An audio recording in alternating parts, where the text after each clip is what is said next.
Hey, welcome to Mad Scientist Barbecue. I'm Jeremy Yoder, and today I'm going to be doing a review of my Old Country barbecue pits over and under a smoker.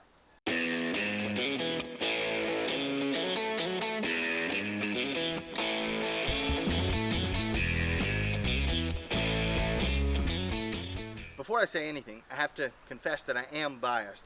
I do prefer traditional offset smokers with the firebox on one end, the cook chamber, and then the exhaust on the other end. It's the way I learned to start doing barbecue, and it's the way that I just, inside I prefer a barbecue that's set up in that way. With that being said, I will say that I'm going to do my very best to be as unbiased as possible when I review this smoker. Now, first things first, it's called the over and under smoker, and here's why. Got a main cook chamber over and a firebox under. So the fire burns here and travels up through some holes that are drilled in between here and fills the main cook chamber before exiting out the exhaust on the top. So it's vertical, kind of, and offset, kind of. So it's kind of a weird hybrid in that sense. It's not a traditional offset, it's not a traditional vertical smoker where the fire is directly under the cook chamber. So it's somewhere in between. One of the benefits of this hybrid design is that the cook chamber doesn't drop anything down into the firebox itself. So you don't have to worry about any kind of grease spilling into the fire or anything like that. It's like an offset smoker in that sense, that things don't run backward into the firebox. One drawback of this hybrid design is airflow. Now, with a traditional offset, it's all about airflow. You're putting as much air through the cooker as you possibly can, and that's going to help your meat get some color, and it's going to help it reach a final temperature and finish up. Now, what this thing does is it has the fire here, and instead of traveling across the cooking surface and exiting the other side, it actually exits the same side as it comes in. So a little bit of what happens is you get some swirling in here, almost like a reverse flow, where the smoke goes in, travels back across the grates and exits out here. I think that's kind of what they were going for. And so one benefit of that is you get great color on the meat. You get nice color on ribs quickly in just a couple hours. Briskets get nice and dark. Pork butts get a really deep red color. But the problem is, a lot of times when you are getting to the end of the cook, it's really hard to get that meat to finish, to reach the final temperature or to reach the tenderness that you're looking for before you can pull it off. Now, if we look inside the cook chamber, we can see a little bit about how that works. Now, as we go to the cook chamber, we see a couple things. We see two grates, right? This is the top grate. Now, if you've seen my review on the Old Country Brazos smoker, you notice that this top grate is much, much bigger than the Brazos top grate. So the Brazos has a top grate that's maybe this wide. So you could put a couple racks of ribs on the top grate. But here, you could put several racks of ribs on here. You might even be able to get, I don't know if you could get a pork butt on there. You might get some larger chunks of meat that you could fit on there, just in terms of space, but there's not a lot of space up and down for you to fit a really thick piece of meat. So it's got some versatility. It's got more space than what the Brazos would have, but not a ton of space. It's not a huge cooker. Let me take this grate out. All right, now, here we have the main grate. This grate also slides out, which is really nice. It's a convenient feature that both grates slide out. This one is nice and big. I think this is about an equal size to the main grate in my Brazos. So it's got a main grate that's about the same size and a top grate that's much bigger than the Brazos. So in terms of capacity, it's better. And another reason it's better in terms of capacity is that with the Brazos, this probably, 6 inches, maybe a little bit more, maybe 8 inches of the cooking grate on the side of the firebox I don't ever use, because I don't want the meat to burn at that end, because it's very hot. That's right where the exhaust gases are coming out, and so it's the hottest part of the cooking grate, and I don't want to use it usually. Now, since I've installed tuning plates, I've kind of mitigated that problem, but the tuning plates, in my opinion, in an offset smoker, they limit the convection, and so while there's a benefit, there's also a drawback. And so for most people, if you don't have tuning plates on an offset, you're going to have to sacrifice, a good 6 to 8 inches of the cooking grate where you can't put any meat because you're afraid it'll burn. With this, you don't have that problem. Okay, and let me show you why you don't have that problem. All right, as I've taken out that grate, you see the cook chamber itself. Now, I have not cleaned this one since the last cook, and so you can see the results of that. But the smoke enters from the firebox through these holes, right? And there's not a direct heat coming from the firebox up to the grate. It's reflected underneath this flap. And so it goes kind of across, goes back up, and swirls around the meat here, which is why the meat gets such a good color, and then exits through the exhausts. A couple things about that. Now this is a pretty narrow opening. The drawback of having such a narrow opening here is that there's not the same amount of airflow that you'd be getting if it were wide open, right? Wide open, lots of airflow you could get through here. But the drawback is more direct heat. Put this down, and the airflow comes out, swirls around, gets great color before it exits. There are benefits in terms of capacity from doing it this way. Just like on a reverse flow, you get maximum capacity across the whole grate, but airflow gets sacrificed. So, you know, you're losing some and you're winning some by doing this. Now, the other thing I want to look at is these exhausts.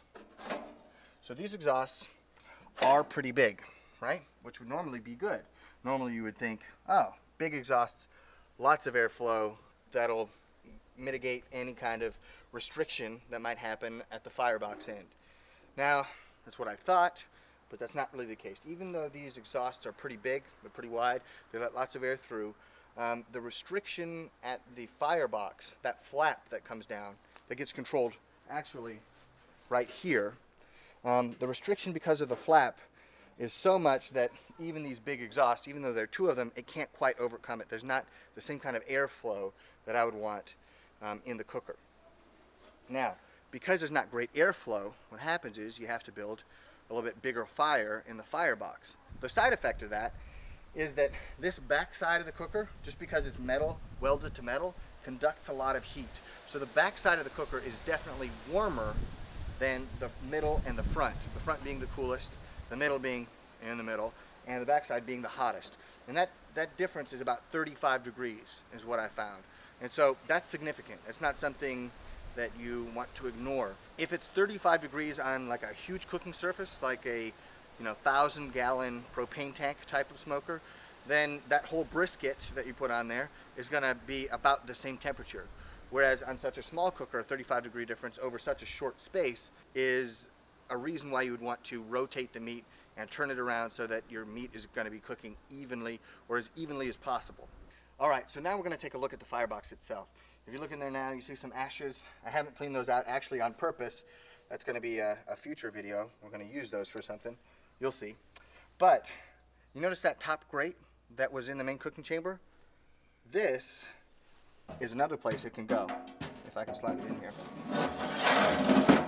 It fits perfectly in the firebox, right? And it's got rails to hold it there. So you can actually use this for direct grilling. And I have used it for burgers before, and it's great. It's actually a better direct grilling surface than the firebox in my Brazos smoker, because the separation between the fire down here and the grate is smaller, which if you're trying to sear meat, it's perfect. It works really, really well. Now, other things about the firebox that aren't ideal are these vents. The vents are pretty small, right? And so I keep them wide open always because I don't want to burn a dirty fire. Even so, I think that there's not enough airflow to keep the fire, the wood in there, burning the way that I want. And so what I end up having to do is open up the door on the end just to try to get enough airflow in there that I burn a clean fire, and it sends enough air into the cook chamber to kind of mitigate the effect of that dampener, that flap that keeps the air from going directly up to the grate.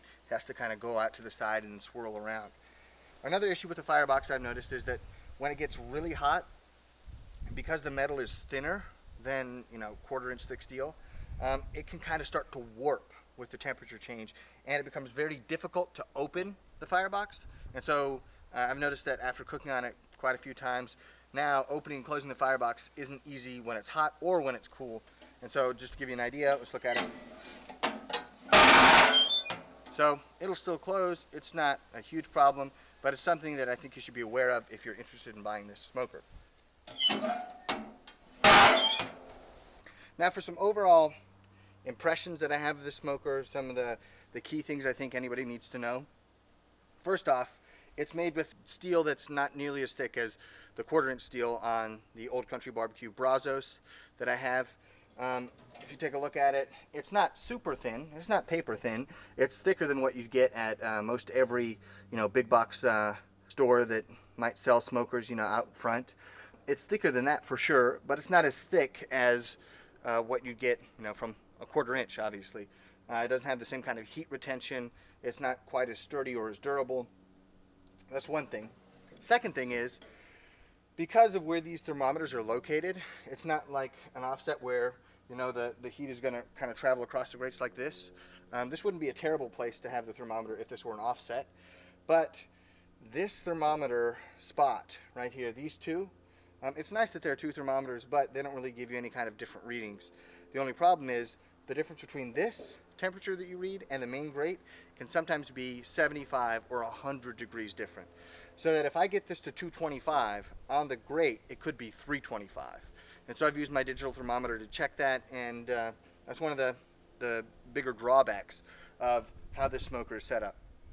But if you figure out what that difference is, you can kind of adjust so that now I know, okay, well, if I want to cook at 275, I'm going to have 200, on the temperature gauges themselves. Also, it has this shelf here. I mean, it's an easy shelf to work. It's relatively sturdy. The only thing is you can set things here, but when you open this, be careful you don't knock it over. There's not a lot of extra space. Also, there's not enough space on this shelf to, wrap a brisket. It's not like you can pull a brisket off, wrap it up, and then put it back on. But it's a convenient feature for little things, like if I'm setting my thermometer on there, things like that. The digital instant read thermometer, that is. But it's easy to put back down. Another important thing about this smoker is its price. It's only $499, and it ships for $99 if you go to academysports.com. That's a phenomenal deal in terms of what you're going to spend at most hardware stores for a completely junk smoker. Now this smoker, even though it's not the style I typically like, does a very good job. I've cooked briskets, pork butts, ribs, cooked some chicken, cooked some burgers in the Firebox. It does a really good job if you know how to use it. If you know this thing's quirks, you can adjust for it, and you can produce really good barbecue. You'll get great color, you'll get very good flavor. I don't think quite as good a flavor as you would with an offset smoker, but very good flavor from a real fire nonetheless. Other things that I like about this smoker are that it's really easy to move. Whereas for offsets, a lot of times you just have two legs and then wheels on the other side, so you have to pick it up to move it. This one, I can just grab this handle and push it around. By the way, these thermometers are sold separately, so you have to buy them each individually. And I think they're 10 or 15 bucks online, and they work pretty well. They're reliable and they're very consistent. They don't really get off of temperature in my experience. I have two of these here that are very consistent, and then I have one on my Brazos, and I really can't complain at all about these Old Country Barbecue Pits temperature gauges. And these are the 3-inch stems. This smoker is made in Mexico for an American company. There's a little tiny sticker that says Hecho en Mexico, made in Mexico. It's a good quality smoker. It's not the Rolls Royce of smokers, but it's not junk, okay? It's good, and for the price, it's great. You're not going to be able to spend $500 on a smoker and get something that's going to be much better than this if you can find anything. There are some options that are competitive. I think the Old Country Pecos would be a good alternative to this. It's close to the same price, and it's a traditional offset design. The only problem with that is you sacrifice some things in choosing the different smokers. There are going to be benefits and drawbacks no matter what kind of smoker you get, and so knowing as much information about the smokers as possible is only going to help you. This one, you get some drawbacks in terms of airflow, you get some drawbacks in terms of metal thickness and potentially durability, but you get great benefits in terms of the amount of food you can cook based on the footprint. And so you can cook a lot of food in this thing, and it doesn't have to take up a lot of space, and it's relatively light, and it's very easy to move. It's very easy to wheel around. Another thing you need to know about the smoker is what this handle does. Now, this handle stays in this position. You can lift it up, but if you let go, it drops down and falls right back to where it started. And what that is the flap on the inside is lifting up and closing back down. It lifts up so you can clean underneath the flap, but it's not really designed to stay open or to stay partially open during the cook at all. Now sometimes I will hold this open if I'm trying to get it up to temperature more quickly, or I'll prop it open if I just need more airflow through the cooker, if it's just having a hard time with the fire to be burning clean. But it's meant to stay down all the time, just to prevent any burning of the food on the inside. Now, for my overall impressions, I think that this is a very good smoker at a very fair price. I think it has some strengths. Its strengths being that it produces great color on the meat. It uses real wood for its fire. It has a high capacity for its footprint. You can cook a lot of food on here without taking up a ton of space, and it's easy to move and lightweight. Now, its drawbacks are it has a little trouble finishing food because it's hard to get enough airflow through the cooker. It's thinner metal, which on the benefit side is lighter, but also it can warp more easily than a heavier, 1/4 inch thick steel. Another drawback is that the temperature gauges are far away from the cooking surface, and so you could drill your own holes to put the temperature gauges in there, or you can just kind of get a sense of the difference between the temperature on your gauge and the temperature at the grate itself. Now, would I recommend this smoker? Yeah, absolutely I would. I think if you want to spend about $500, this thing is hard to beat. There are some other kinds of smokers. I'm biased. Like I said, I'm biased toward offset smokers, so you might consider the Pecos, that's $3.99. But I would take this smoker over anything I could buy at a local hardware store. I wouldn't even question it. This smoker can produce really good barbecue. It might not be the Rolls Royce of smokers, like I said, but it produces great barbecue. It's a great smoker at a fair price. Thank you for watching Mad Scientist Barbecue. I hope you enjoyed this review. I'll be doing more product reviews in the future. If you enjoyed the video, make sure to give it a like and don't forget to subscribe. You can also follow me on Instagram at Mad Scientist Barbecue. See you next time.